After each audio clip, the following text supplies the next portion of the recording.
Здравейте! Сега ще се опитаме да си направим автоматична хранилка за аквариум от поддръчни средства. Значи, представляват части от детски конструктор, два винта. Основно съм ги избрал заради това, че са по-дебели и могат да се завиват в дупката на детски конструктор. Комплект от винчета от детския конструктор, ластиче, 2 стотинки такава големина горе-долу, 12 волтово моторче електрическо, един изправител, какъвто и да е, 12 волтов, който да може да си променя напреженията и волтажа, който не може да си променя само волтажа, така, и съответно една устройство, с което да си задавате кога да ви се пуска тока към самата хранилка.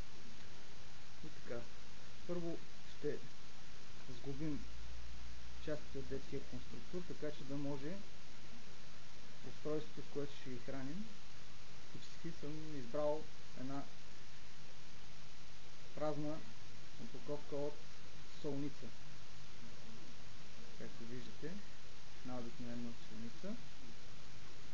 Отгоре с дозатор за това какви дупки и колко сол да пуска. Така.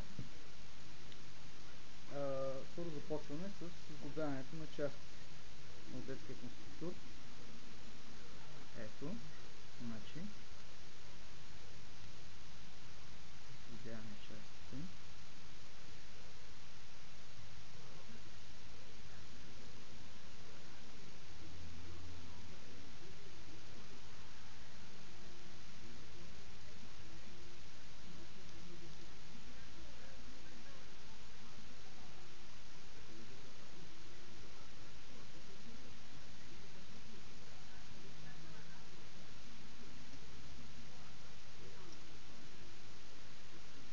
От двете страни на по-тънката планка.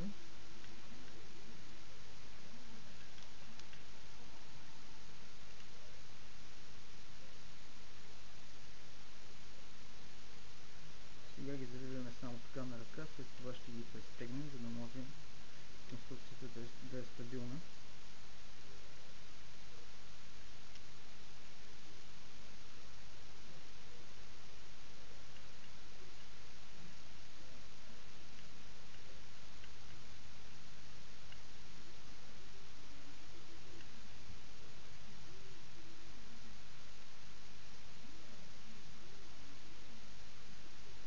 Както виждате, ползваме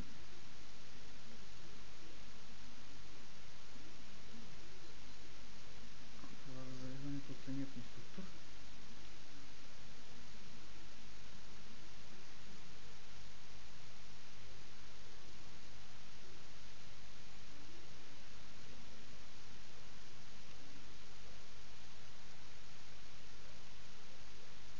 Така, пристягаме ги.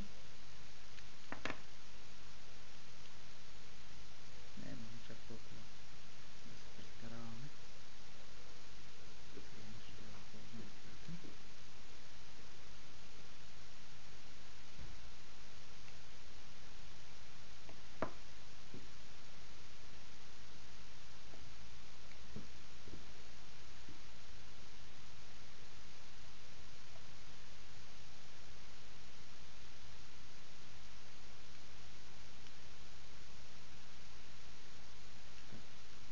Двете части са пристегнати от самата планка. Едната прегъваме точно на края на по-голямата планка нагоре. Така.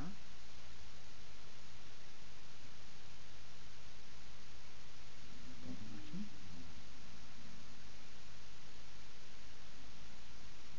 А другата и прегъваме две такива вече съответствия с кутията, която сте избрали, за да използвате. И измервате така, че да видите докъде може и колко ви трябва, за да ви стои както трябва самата хранилка. Избирате си я. При мен физически ще ми трябва някъде да се прегъне ето тук на този конструктора. Ето, получи се малък пал, но няма нищо. Имаме достатъчно части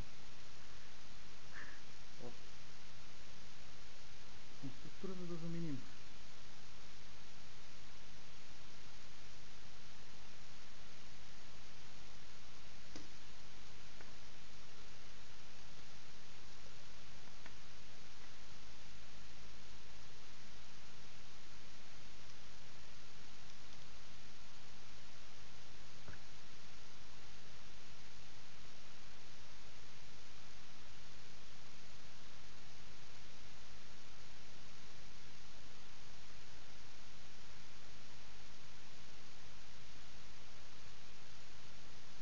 Най-вероятно, тъй като частите са от доста стар конструктор и са доста крехки.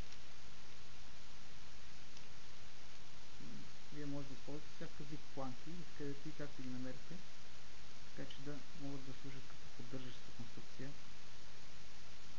на самата хранилка. Стегнахме го отново добре. Сега само ще си опитаме да го